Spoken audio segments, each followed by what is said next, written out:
আসসালামু আলাইকুম সবাইকে। আজকে একটি ইউনিক ভিডিও নিয়ে আপনাদের সঙ্গে আমি হাজির হলাম। তো আজকে আমি বানাবো ঘরোয়া কিছু উপকরণ দিয়ে একটি ফেস প্যাক।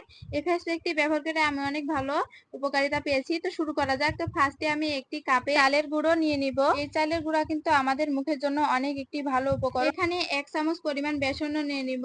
আমি একজনের জন্য বানাচ্ছি সেজন্য অল্প অল্প করে দিচ্ছি। আপনারা যদি বেশি ফেস প্যাক বানাতে চান তাহলে বেশি করে দিবেন সবকিছুই। যতটুকু পরিমাণ লাগবে ততটুকু পরিমাণই দিবেন। অতিরিক্ত কোনো কিছু ভালো না, সবাই সেটা জানে।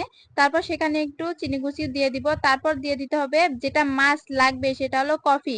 কফি কিন্তু আমাদের মুখের জন্য একটি ভালো উপকারী। তারপর দিয়ে দিব মধু। মধু যদি আপনাদের বাসায় না থাকে তাহলে সেটা স্কিপ করতে পারবেন।